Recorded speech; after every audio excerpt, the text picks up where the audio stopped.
नमस्ते है जी। Ancient healing science से मैं हूँ धैर्यवान, आपका अपना हीलिंग मास्टर।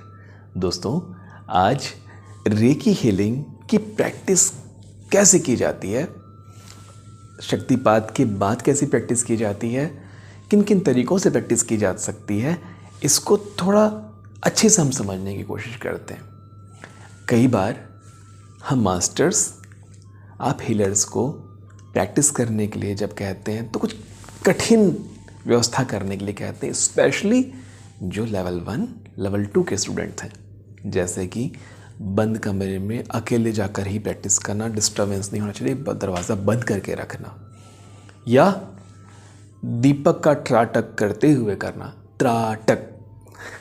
दीपक का त्राटक करते हुए करना या मोमबत्ती का त्राटक करते हुए करना। क्योंकि जब अंधेरे कमरे में एक रोशनी, एक ज्योति जल रही होती है, सबसे पहले उसके आभा मंडल में आप होते हो तो आप अपने आप ही लॉक हो जाते हो, अपने आप ही एक सुरक्षित घेरे में रहते हो। दूसरा कि जब आप अंधेरे और शांत कमरे में होते हो तो किसी के आने से उनके मैग्नेटिक फील्ड का, उनके आभा मंडल का आपके मैग्नेटिक फील्ड में डिस्टर्बेंस नहीं होता, जिससे आप कॉन्सेंट्रेट अच्छे से कर पाते हो। तो अगर आपको ये सुनने को मिलता है कि अकेले कमरे में करने बोल रहे हैं या दीपक जला के करने के लिए बोल रहे हैं, तो घबराने का नहीं, कोई तांत्रिक अभ्यास नहीं कर रहे हो आप ना भी करें तो भी कोई दिक्कत नहीं है। 3rd लेवल के बाद तो ये सारी बाधाएं, ये सब नियम को वैसे भी बंद कर देते हैं। आप चाहो तो गार्डन में जाकर भी कर सकते हो, चाहो तो छत में जाकर भी कर सकते हो, कहीं भी कर सकते हो, पहले लेवल से भी कर सकते हो, कोई दिक्कत नहीं है। ये सारे नियम जो मास्टर्स आप लोगों को बोलते हैं करने के लिए, वो सिर्फ इसलिए ताकि आपको शुरुआत से ही बहुत अच्छे रिजल्ट मिल सके, ताकि आपको बहुत आराम से, बहुत ही आसानी से आप अपनी हीलिंग प्रैक्टिस को कर सकें और बहुत जल्दी अपनी हीलिंग को फील कर सकें। क्योंकि जितनी जल्दी आप कॉन्सेंट्रेट होंगे उतनी जल्दी आपके अंदर से हीलिंग पावर कॉन्सेंट्रेटेड फॉर्म में निकलनी शुरू हो जाएगी। तो ये तो एक बात हो गई। दूसरी बात जो हमेशा हीलर्स क्वेश्चंस करते हैं कि सुरक्षा चक्र कब बनाना चाहिए। बहुत अच्छा क्वेश्चन है, क्योंकि कई बार मैं ये बोलता हूँ सुरक्षा चक्र आखिर में बनाओ, कई बार बोलता हूँ सुरक्षा चक्र पहले बनाओ, तो कन्फ्यूज़न बड़ा है। इसका सवाल का जवाब ये है कि जब आप अपनी रेगुलर हीलिंग प्रैक्टिस कर रहे हो, एक उदाहरण से समझाता हूँ, इसे समझिएगा कि चप्पल, स्लीपर या शूज़ कब पहने।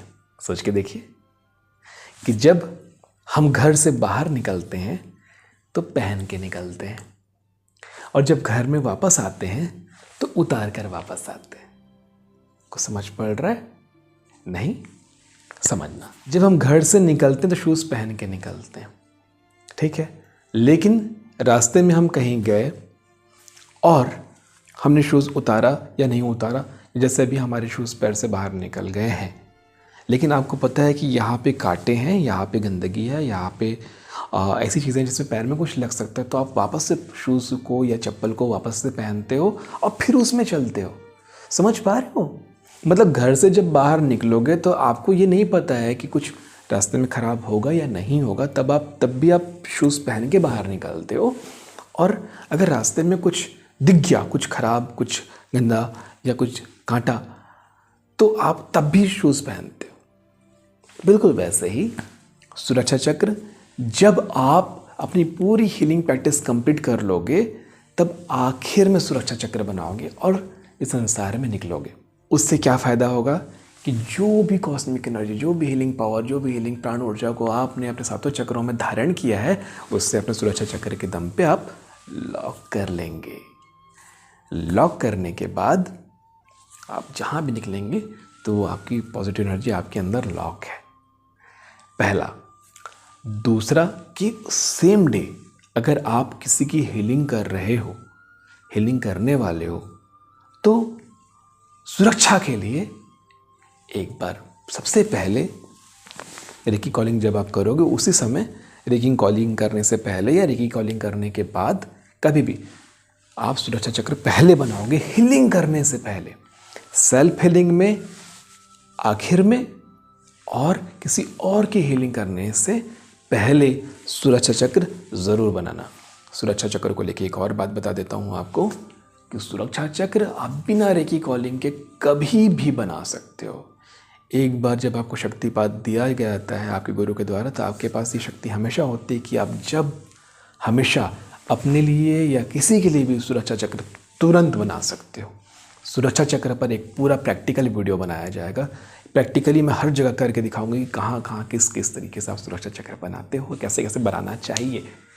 ठीक है, सुरक्षा चक्र बनाने के लिए बस गहरी सांस लो, कुछ सेकंड्स के लिए अपने आप को थाम लो और कल्पना में ही सफ़ेद, हरा, लाल, चौकुरे चौकुरे चौकुरे, सुरक्षित सुरक्षित सुरक्षित, बस इतना ही करना है।